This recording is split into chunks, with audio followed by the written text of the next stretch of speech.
প্রতিষ্ঠালগ্ন থেকেই বাংলাদেশ কোস্টগার্ড দেশের সুবিশাল সমুদ্র, উপকূলীয় এবং নদী তীরবর্তী অঞ্চলের নিরাপত্তায় গুরুত্বপূর্ণ অবদান রেখে আসছে।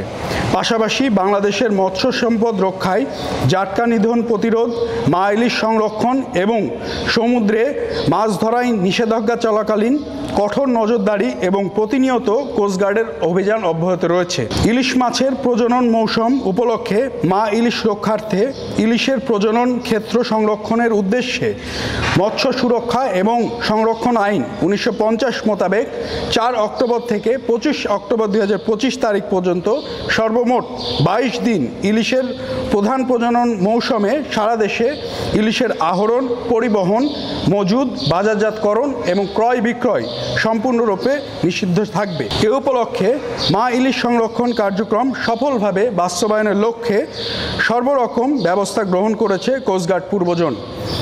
বিধিনিষেধ কার্যকর করতে নদী এবং সমুদ্রের উপকূলে গোয়েন্দা নজরদারি বৃদ্ধি করা হয়েছে। এছাড়াও দিন রাত 24 ঘন্টা টহল কার্যক্রম পরিচালনা করা হচ্ছে। পাশাপাশি জেলেদের মাঝে সচেতনতা বৃদ্ধির লক্ষ্যে মাইকিং, লিফলেট বিতরণ, আলোচনা সভার মাধ্যমে সকলকে আইন মেনে চলার আহ্বান জানানো হচ্ছে। একই সাথে জেলা প্রশাসন, মৎস্য বিভাগ, নৌবাহিনী, পুলিশ এবং মা ইলিশ সংরক্ষণে অন্যান্য সংস্থার সাথে সমন্বিতভাবে অভিযান পরিচালনা করা হচ্ছে। আমরা বিশ্বাস করি আজকের সংরক্ষণই আগামী দিনের প্রাচুর্য। মৎস্যজীবী ভাইদের নিকট আমার নির্দেশনা এবং অনুরোধ, আসুন সবাই মিলে কোস্টগার্ডকে মা ইলিশ রক্ষায় সহায়তা করার মাধ্যমে সুনীল অর্থনীতিকে গতিশীল রাখতে সহায়তা করি।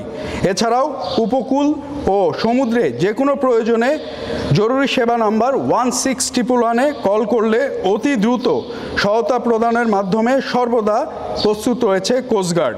বাংলাদেশ কোস্টগার্ডের দায়িত্বাধীন উপকূলীয় এবং নদী তীরবর্তী এলাকার মৎস্য অভয়াশ্রমগুলোর মা ইলিশ রক্ষায় সার্বক্ষণিক টহল কার্যক্রম অব্যাহত রয়েছে।